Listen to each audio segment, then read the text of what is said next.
여러분 안녕하세요. 감동 느낌입니다. 오늘 저희가 준비한 이야기는 정말 놀라운 내용입니다. 혹시 여러분은 상상해 보셨습니까? 800년 전 한나라의 왕자가 고려 땅에 발을 디딘 그 순간이 오늘날 전 세계가 주목하는 역사적 사건의 시작이었다는 사실을 말입니다. 그리고 지금 이 순간, 베트남이 전 세계 최초로 한국어를 제일 외국어로 지정했습니다. 이건 단순한 언어 선택이 아닙니다. 한국의 위상, 한국의 힘, 한국의 자존심을 전 세계가 인정한 역사적 순간입니다. 오늘 이 영상이 여러분의 가슴을 뜨겁게 만들 것이라 확신합니다. 끝까지 시청하시고 좋아요와 구독 버튼으로 저희에게 힘을 주세요. 그럼 지금부터 시작하겠습니다. 저는 이 이야기를 처음 접했을 때 온몸에 소름이 돋았습니다. 1226년. 지금으로부터 무려 800년 전의 일이었습니다. 베트남, 리 왕조의 왕자 한 명이 바다를 건너 우리 고려 땅에 발을 디뎠습니다. 그의 이름은 이용상, 영종의 7번째 아들이었습니다. 베트남 리 왕조는 어떤 나라였을까요? 1009년부터 1225년까지 216년간 베트남을 통치한 최초의 장기 통일 왕조였습니다. 중국 천년 지배를 끝내고 베트남 역사상 처음으로 진정한 독립을 이룬 나라였죠. 리태조 205는 하노이를 수도로 정하고 탕롱이라 불렀습니다. 용이 하늘로 날아간다는 뜻이었습니다. 중국에 맞서는 또 다른 용의 나라를 선언한 것입니다. 왜 그가 목숨을 걸고 바다를 건너야 했을까요?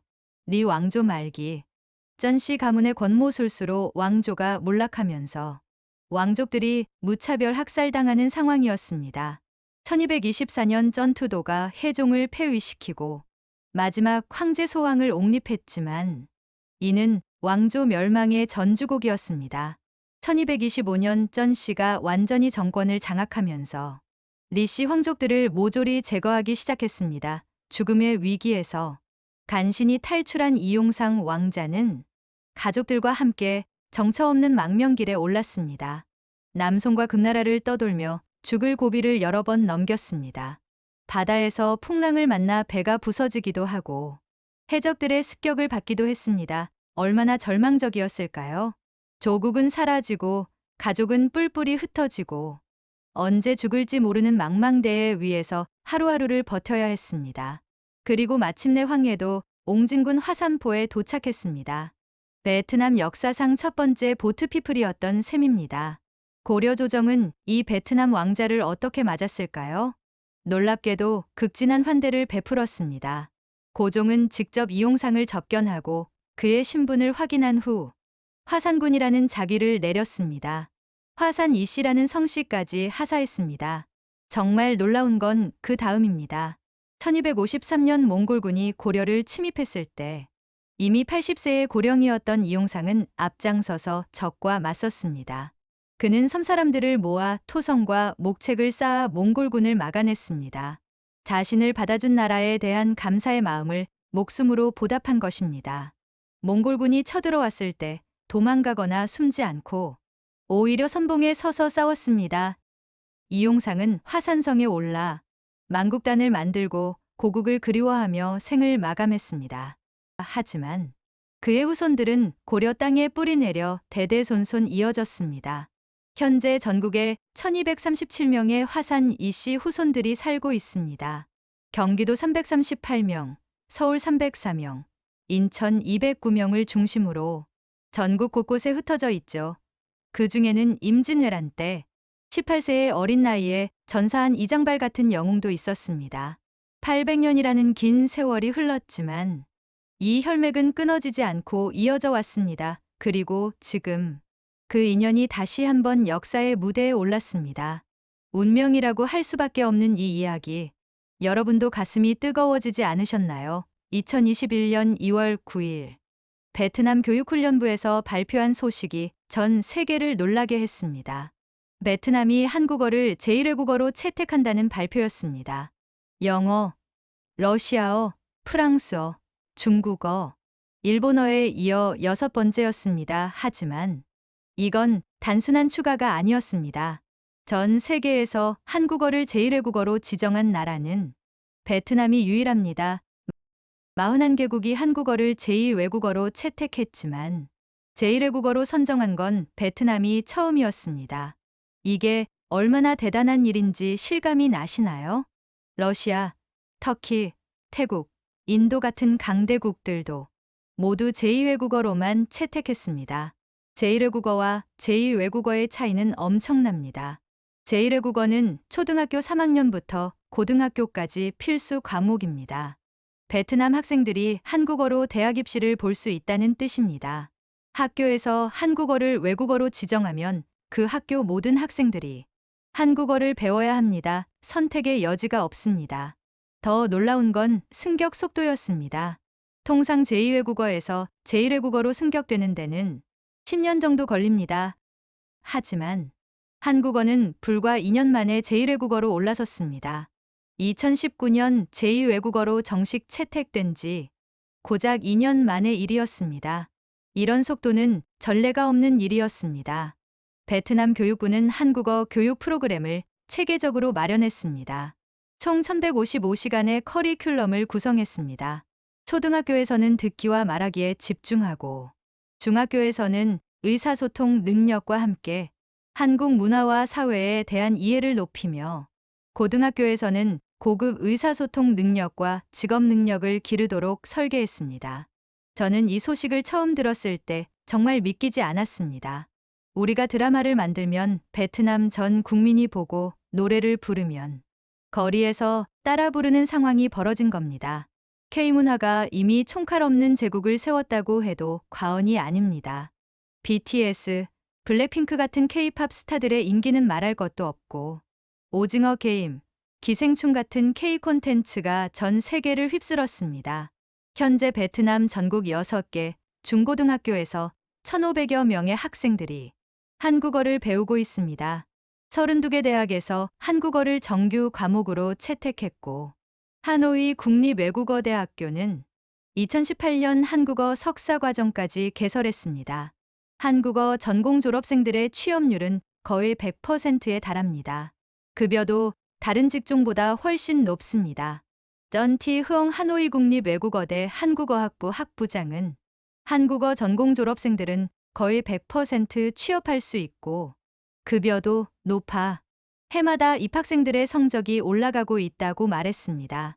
베트남 학생들에게 한국어는 단순한 외국어가 아닙니다. 꿈과 희망의 언어입니다. 미래를 여는 열쇠입니다. 문재인 전 대통령도 2021년 베트남 당서기장과의 통화에서 이 소식을 환영한다고 밝혔습니다.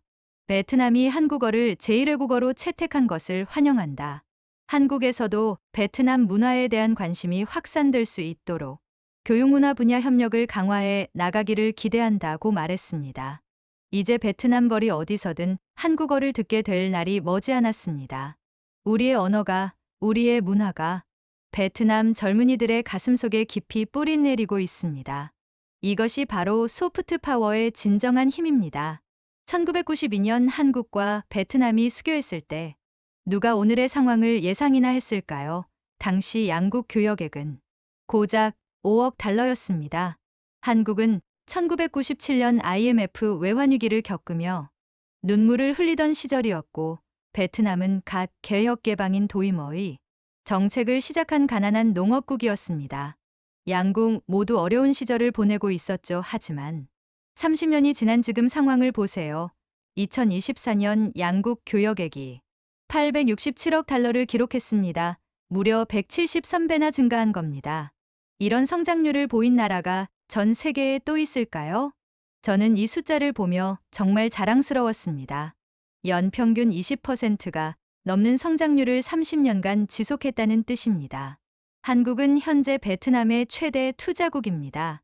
누적 투자액이 925억 달러에 달합니다. 144개국 중에서 1위입니다. 전체 베트남 외국인 직접 투자의 18.3%를 차지합니다. 약 1만 개의 한국 기업이 베트남에서 활동하고 있습니다. 반대로 베트남은 3년 연속 한국의 3대 교역국 자리를 지키고 있습니다. 중국, 미국에 이어 3위입니다. 삼성전자만 봐도 놀랍습니다. 베트남에 투자한 금액이 220억 달러입니다. 베트남에서 생산되는 삼성 스마트폰이 전 세계 삼성 스마트폰 생산량의 절반을 차지합니다. 베트남 타이응우 옌성과 박민성에 있는 삼성 공장에서 매년 2억 대가 넘는 스마트폰이 생산되어 전 세계로 수출됩니다. LG전자도 베트남 하이퐁에 스마트폰과 가전제품 생산기지를 구축했습니다. SK이노베이션은 베트남에서 전기자동차 배터리를 생산하고 있습니다. 현대자동차는 베트남에 자동차 공장을 짓고 동남아시아 시장을 공략하고 있습니다. 롯데, 신세계 같은 유통기업들도 베트남에 대형 쇼핑몰을 열고 현지화에 성공했습니다. 과거 우리가 원조를 받던 나라에서 이제는 기술과 자본을 수출하는 나라가 되었습니다. 1960년대 우리나라 1인당 국민소득이 100달러도 안 됐을 때 독일 광부와 간호사가 외화를 벌기 위해 머나먼 이국 땅으로 떠났던 그 시절을 생각해 보세요. 지금 베트남에서는 한국 기업들이 현지인들에게 일자리를 제공하고 기술을 전수하고 있습니다. 2024년 베트남을 방문한 한국인 관광객이 410만 명을 기록했습니다. 전체 베트남 방문. 외국인의 4분의 1이 한국인입니다. 베트남 어디를 가도 한글 간판을 쉽게 찾을 수 있습니다. 한식당, 한국 화장품 매장, 한류 굿즈 샵들이 즐비합니다. 호치민시나 하노이 시내에는 한국인 전용 병원까지 있습니다. 반대로 한국에 거주하는 베트남인도 32만 명이 넘습니다. 결혼 이민자, 근로자, 유학생 등 다양한 신분으로 한국에서 생활하고 있습니다. 이제 한국의 어느 도시를 가도 베트남 쌀국수집을 쉽게 찾을 수 있고 베트남 커피도 일상이 되었습니다. 이 모든 변화가 단 30년 만에 일어났습니다. 과거 을의 위치에서 갑의 위치로 올라선 대한민국의 저력을 보여주는 대표적인 사례입니다. 우리가 얼마나 대단한 나라인지 새삼 실감하게 됩니다. 한국과 베트남의 이런 관계 발전은 결코 우연이 아닙니다. 800년 전부터 이어진 인연, 비슷한 역사적 경험, 그리고 서로를 향한 믿음과 신뢰가 만들어낸 기적입니다. 지금 전 세계는 거대한 경랑 속에 있습니다. 기후위기, 러시아 우크라이나 전쟁, 미중 패권 경쟁, 보호무역주의의 확산까지 모든 나라가 생존을 위해 몸부림치는 시대입니다. 이런 위기의 순간에 한국과 베트남은 서로의 든든한 동맹이 되었습니다. 베트남의 건국 영웅 호치민이 말했습니다. 폭풍우는 나무의 뿌리를 시험할 기회다. 지금이 바로 그 순간입니다. 한국과 베트남은 이 폭풍우 속에서 더욱 강한 뿌리를 내리고 있습니다. 위기를 기회로 바꾸는 놀라운 힘을 보여주고 있습니다. 미중 갈등이 격화되면서 글로벌 공급망이 재편되고 있습니다. 차이나 플러스 원, 디커플링, 프렌드 쇼어링 같은 용어들이 경제 뉴스의 단골 메뉴가 되었습니다. 많은 기업들이 중국에서 베트남으로 생산기지를 옮기고 있습니다. 이 과정에서 한국 기업들은 베트남의 핵심 파트너가 되었습니다. 애플의 아이폰 생산 공장들이 중국에서 베트남으로 이전하고 있습니다. 그런데 이 공장들의 핵심 부품 대부분이 한국에서 만들어집니다. 삼성 디스플레이의 OLED 패널, SK하이닉스의 메모리 반도체, LG화학의 배터리 부품들이 베트남으로 공급되어 조립되고 있습니다. 우리의 기술과 베트남의 인재가 만나 시너지를 내고 있습니다. 코로나19 팬데믹 때도 그랬습니다. 전 세계가 봉쇄되고 교역이 중단되는 상황에서도 한국과 베트남의 교역은 계속 증가했습니다. 2020년에도, 2021년에도, 2022년에도 우리는 함께 성장했습니다. 다른 나라들이 마이너스 성장을 기록할 때 양국만은 플러스 성장을 유지했습니다. 베트남이 코로나19 방역에 성공한 비결 중 하나도 한국의 도움이었습니다. K방역 모델을 벤치마킹하고 한국산 진단키트를 대량 도입했습니다. 백신 접종에서도 한국 정부가 베트남에 백신을 지원했습니다. 위기의 순간에 서로를 도운 진정한 우방국의 모습을 보여준 것입니다. 기후변화 대응에서도 마찬가지입니다. 한국의 그린 뉴딜 정책과 베트남의 넷제로 정책이 만나 새로운 협력 모델을 만들고 있습니다. 재생에너지, 전기 자동차, 친환경 기술 분야에서 양국 기업들이 손을 잡고 있습니다. 하나솔루션이 베트남에 건설 중인 태양광 발전소는 동남아시아 최대 규모입니다. 에너지 위기 상황에서도 양국 협력이 빛났습니다. 러시아 천연가스 공급이 불안해지자 한국이 베트남의 LNG 공급을 늘렸습니다. 반대로 베트남은 한국에 원유와 석탄을 안정적으로 공급하고 있습니다. 에너지 안보에서도 서로의 든든한 파트너가 된 것입니다. 저는 이런 모습을 보며 진정한 국가의 힘이 무엇인지 깨닫게 됩니다. 군사력이나 경제력만으로는 부족합니다. 어려운 순간에 서로를 믿고 의지할 수 있는 진정한 파트너를 만드는 것, 그것이 진짜 국력입니다. 한국과 베트남은 이제 폭풍 속의 동맹군입니다. 어떤 위기가 와도 함께 헤쳐나갈 수 있는 믿음직한 파트너입니다. 이제는 단순히 옷이나 신발을 만드는 시대가 아닙니다. 한국과 베트남의 협력은 첨단 산업으로 진화하고 있습니다. 반도체, 디스플레이, 전기 자동차, 인공지능, 원자력 발전까지 미래를 이끌 핵심 기술 분야에서 양국이 손을 잡고 있습니다. 삼성전자가 베트남에 투자한 금액만 220억 달러입니다. 베트남에서 생산되는 삼성 스마트폰이 전 세계 삼성 스마트폰 생산량의 절반을 차지합니다. 하지만 이게 단순한 조립 공장일까요? 아닙니다. 연구개발부터 설계, 생산까지 모든 과정이 베트남에서 이뤄지고 있습니다. 베트남 타이응우엔 삼성 단지에는 연구개발센터까지 구축되어 있습니다. 삼성 디스플레이도 베트남에 OLED 패널 생산 라인을 구축하고 있습니다. 최첨단 디스플레이 기술이 베트남으로 이전되고 있는 것입니다. SK하이닉스는 베트남에 반도체 패키징 테스트 공장을 운영하고 있습니다. 메모리 반도체의 마지막 공정이 베트남에서 이뤄지고 있습니다. LG전자도 베트남의 스마트폰과 가전제품 생산기지를 구축했습니다. 베트남에서 만든 LG 에어컨과 냉장고가 전 세계로 수출되고 있습니다. LG화학은 베트남에서 전기자동차용 배터리를 생산하고 있습니다. 테슬라, BMW 같은 글로벌 자동차 업체들에 공급되는 배터리가 베트남에서 만들어지고 있습니다. 현대자동차는 베트남에 자동차 공장을 짓고 동남아시아 시장을 공략하고 있습니다. 베트남 현지에서 생산된 현대차가 필리핀, 태국, 인도네시아로 수출되고 있습니다. 현대모비스도 베트남에 자동차 부품 공장을 운영하며 동남아시아 자동차 산업의 허브 역할을 하고 있습니다. 정말 놀라운 건 베트남 인재들의 수준입니다. 한국 기업에서 일하는 베트남 엔지니어들이 핵심 기술 개발에 참여하고 있습니다. 과거 단순 조립 작업에서 이제는 고부가 가치 연구개발까지 담당하고 있습니다. 삼성전자 베트남 법인에서 일하는 베트남 직원들이 갤럭시 스마트폰의 새로운 기능 개발에 참여하고 있습니다. 베트남 대학들도 한국과의 협력을 통해 빠르게 발전하고 있습니다. 베트남 국립대학교와 서울대학교가 공동으로 운영하는 과정에서 베트남 학생들이 최신 기술을 배우고 있습니다. 포스텍과 베트남 국립대학교가 공동으로 설립한 포스텍 아시아대학원에서는 베트남 최고의 인재들이 한국 교수들로부터 첨단 기술을 배우고 있습니다.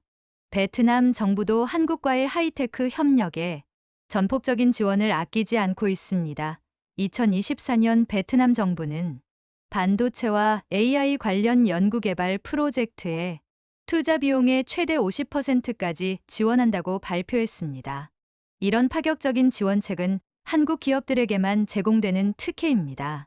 과거 한국이 원조받던 나라에서 이제는 최첨단 기술을 수출하는 나라가 되었습니다. 베트남은 우리 기술의 가장 중요한 파트너가 되었습니다. 이 협력이 성공하면 동남아시아의 제2의 실리콘밸리가 탄생할 수도 있습니다. 한국의 기술과 베트남의 인재가 만나 새로운 혁신을 만들어가고 있습니다. 21세기의 진짜 전쟁터는 어디일까요? 바로 에너지와 공급망입니다.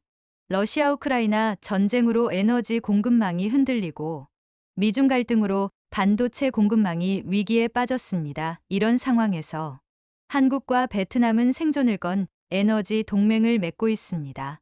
한국은 LNG, 원자력 발전, 재생에너지 분야의 절대 강자입니다. 우리나라 기업들이 보유한 에너지 기술은 세계 최고 수준입니다.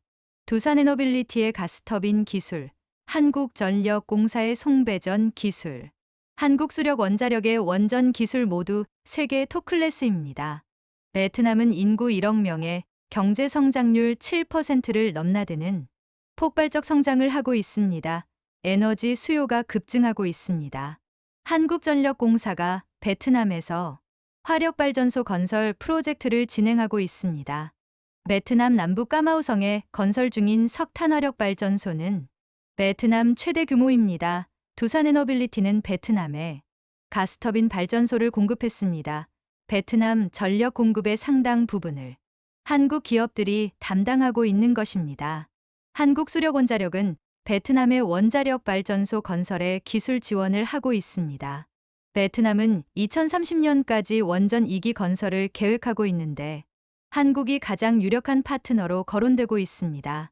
우리나라의 원전 기술은 안전성과 경제성을 모두 갖춘 세계 최고 수준입니다. UAE 바라카 원전 수주 성공이 그 증거입니다. 재생에너지 분야에서도 협력이 활발합니다. 한화솔루션이 베트남에 태양광 발전소를 건설하고 있습니다. 베트남 중부다낭에 건설 중인 태양광 발전소는 동남아시아 최대 규모입니다. SK이노베이션은 베트남에서 에너지 저장 시스템 사업을 전개하고 있습니다. 풍력 발전 분야에서도 한국 기업들이 베트남 시장에 진출하고 있습니다. 해상풍력 분야에서는 더욱 주목할 만한 성과가 있었습니다. 두산에너빌리티가 베트남 해상풍력 프로젝트에 풍력 터빈을 공급하기로 했습니다. 베트남은 3,000km에 달하는 긴 해안선을 보유하고 있어 해상풍력 발전에 최적의 조건을 갖추고 있습니다. 한국의 해상풍력 기술이 베트남의 신재생에너지 정책과 만나 새로운 기회를 창출하고 있습니다. 이런 협력이 단순한 비즈니스일까요? 아닙니다. 이것은 생존을 건 전략적 동맹입니다. 에너지 안보가 국가 안보와 직결되는 시대입니다. 한국과 베트남이 에너지 분야에서 상호 의존하며 서로의 안보를 보장하고 있습니다. 러시아 천연가스에 의존했던 유럽이 얼마나 큰 타격을 받았는지 보셨죠? 공급망 다변화도 마찬가지입니다. 중국 의존도를 줄이려는 한국 기업들이 베트남을 대안으로 주목하고 있습니다. 베트남도 중국과의 과도한 의존 관계에서 벗어나기 위해 한국을 핵심 파트너로 선택했습니다.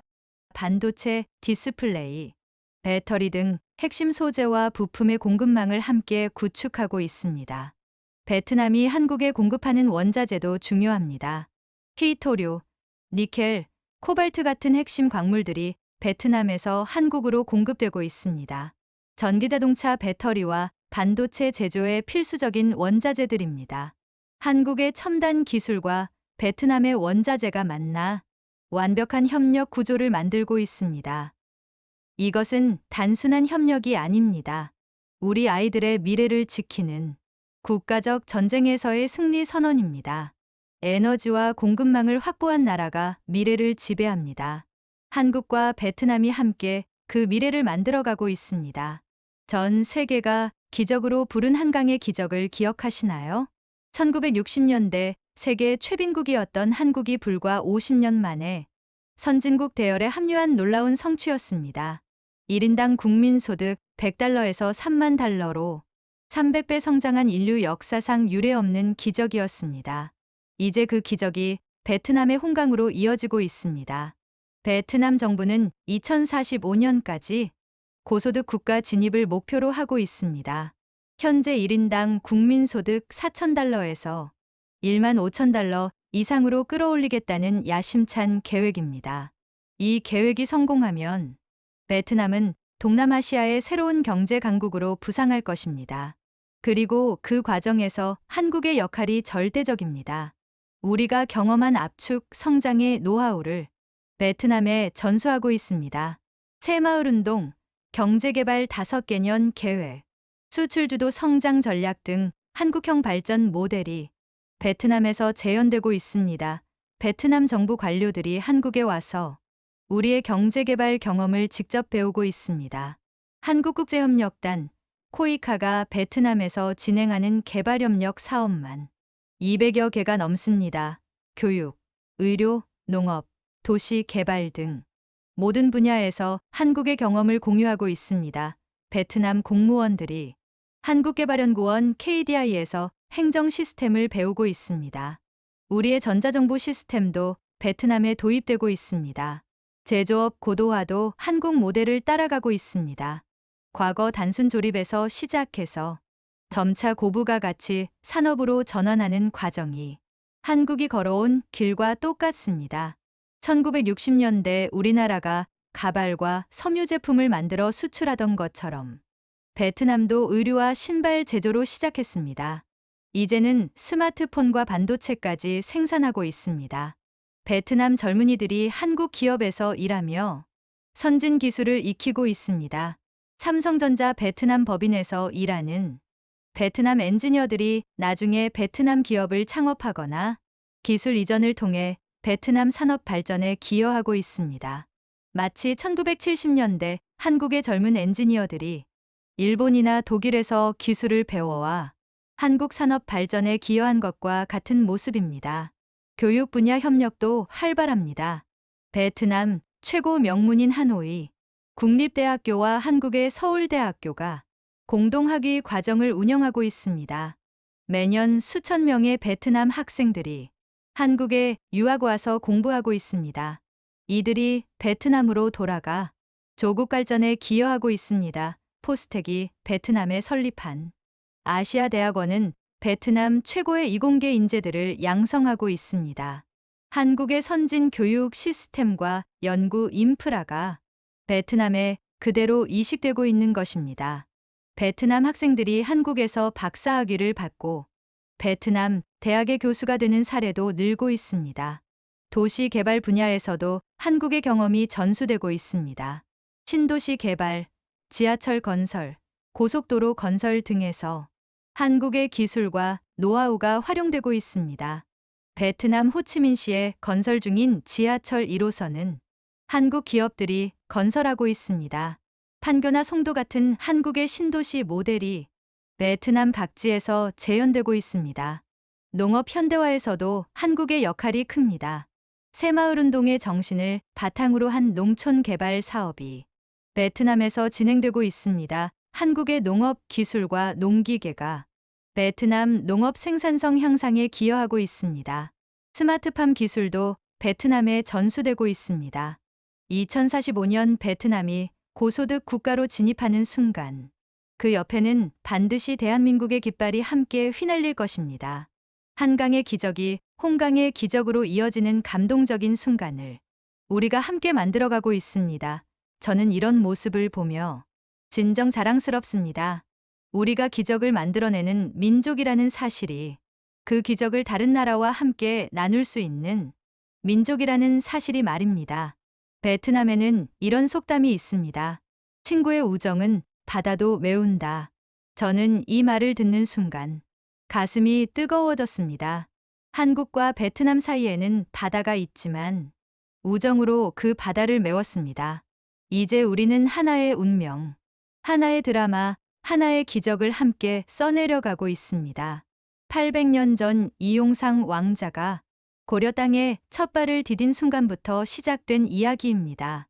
그 후손들이 몽골 침입 때 목숨을 걸고 나라를 지켰고 임진왜란 때는 18세의 어린 나이에 전장에서 산화했습니다. 화산 이씨 가문은 800년 동안 한국 땅에서 충성과 효도의 상징이 되었습니다. 이용상의 13세손 이장발은 1592년 임진왜란이 일어나자 홀어머니를 두고 전장에 나가 장렬히 전사했습니다. 1995년 화산 이씨 종친회 대표들이 선조의 고향 베트남을 찾았을 때 베트남 정부는 공항까지 마중을 나왔습니다. 대통령을 비롯한 고위 관료들이 모두 나와 한국에서 온 화산 이씨 종친들을 맞았고 그들을 깎듯이 왕손으로 예우했습니다. 베트남 사람들은 세월 속에 묻혔던 전설이 현실이 되었음을 깨달았습니다. 숲에 나무가 떨어지고 강물이 다 마르는 그날 리 씨가 돌아온다는 예언이 현실이 된 것입니다. 2021년 베트남이 한국어를 제1외국어로 선택한 것은 단순한 우연이 아니었습니다. 800년 전부터 이어진 인연이 꽃을 피운 것입니다. 베트남 젊은이들이 한국어를 배우며 우리 문화를 받아들이고 한국 기업에서 일하며 꿈을 키우고 있습니다. 하노이 거리에서 K-팝이 울려 퍼지고 베트남 학생들이 한국 드라마를 보며 한국어를 익히고 있습니다. 경제적으로도 양국은 이제 때려야 뗄 수 없는 관계가 되었습니다. 한국은 베트남의 최대 투자국이고 베트남은 한국의 3대 교역국입니다. 1만 개의 한국 기업이 베트남에서 활동하고 수십만 명의 양국 국민이 서로의 나라에서 살고 있습니다. 매일 수십 편의 항공편이 양국을 오가며 사람과 물자를 실어 나르고 있습니다. 문화적으로도 놀라운 교류가 이뤄지고 있습니다. 베트남 어디를 가도 한국 드라마 OST가 흘러나오고 한국 아이돌 굿즈를 쉽게 찾을 수 있습니다. 베트남 젊은이들이 한국 패션을 따라하고 한국 메이크업을 흉내내고 있습니다. 반대로 한국에서도 베트남 커피와 쌀국수가 일상이 되었습니다. 베트남 음식점이 전국 어디서나 쉽게 찾을 수 있을 정도로 대중화되었습니다. 스포츠 분야에서도 특별한 인연이 있습니다. 2018년 자카르타 아시안게임에서 한국과 베트남 축구 대표팀이 4강에서 만났습니다. 한국이 승리했지만 베트남 선수들의 선전을 한국 국민들도 함께 응원했습니다. 베트남 축구의 아버지로 불리는 박항서 감독이 베트남 축구를 세계적 수준으로 끌어올린 것도 양국 관계의 상징적 사건이었습니다. 이 모든 것이 우연일까요? 아닙니다. 운명입니다. 800년 전부터 예정되어 있던 역사의 필연입니다. 한국과 베트남은 비슷한 역사를 겪었습니다. 외침을 받았지만 굴복하지 않았고 분단의 아픔을 겪었지만 극복했습니다. 가난했지만 포기하지 않고 일어섰습니다. 강대국들 사이에서 자주 독립을 지켜낸 자랑스러운 역사를 공유하고 있습니다. 지금 이 순간에도 양국의 인연은 더욱 깊어지고 있습니다. 한국의 기술과 베트남의 열정이 만나 새로운 기적을 만들어가고 있습니다. 2045년 베트남이 선진국 대열에 합류할 때 한국은 가장 믿음직한 동반자가 될 것입니다. 한강의 기적이 홍강의 기적으로 이어지는 그날까지 우리는 함께 갈 것입니다. 베트남 호치민 주석이 말했듯이 어떤 시련이 와도 함께 헤쳐나가는 것이 진정한 우정입니다. 한국과 베트남은 이미 그런 관계가 되었습니다. 바다가 갈라놓은 건 단지 지도일 뿐입니다. 한국과 베트남은 이미 마음으로 하나가 되었습니다. 혈연으로, 경제로, 문화로, 그리고 꿈으로 연결된 운명 공동체입니다. 여러분, 오늘 저희 감동 느낌에서 준비한 이야기는 어떠셨나요? 800년 전 한 왕자의 망명에서 시작되어 오늘날 세계가 주목하는 한배 동맹까지 정말 드라마틱한 이야기였습니다. 베트남이 한국어를 제1외국어로 선택한 이유를 이제 아시겠죠? 이것은 단순한 언어 선택이 아니라 800년 인연의 결실이었습니다. 우리 대한민국이 가진 문화의 힘, 경제의 힘, 그리고 사람의 힘을 전 세계가 인정한 역사적 순간이었습니다. 저희 감독 느낌은 앞으로도 우리나라의 숨겨진 위대함, 세계 속의 대한민국의 진짜 모습을 여러분께 전해드리겠습니다. 객관적인 사실의 바탕에 깊이 있는 분석으로 여러분의 자긍심을 높여드리는 것이 저희의 사명입니다. 오늘 영상이 여러분의 가슴을 뜨겁게 만들었다면 좋아요 버튼을 눌러주세요. 댓글로 여러분의 생각도 들려주시고 주변 분들과 공유도 부탁드립니다. 구독과 알림 설정까지 해주시면 더욱 감사하겠습니다. 혹시 한국과 베트남의 특별한 관계에 대해 더 궁금한 점이나 다른 나라와의 숨겨진 인연 이야기가 궁금하시다면 댓글로 알려주세요. 여러분의 의견을 바탕으로 더 흥미진진한 콘텐츠를 준비하겠습니다. 다음 주에도 더욱 놀라운 이야기로 찾아뵙겠습니다. 지금까지 감동 느낌이었습니다. 감사합니다.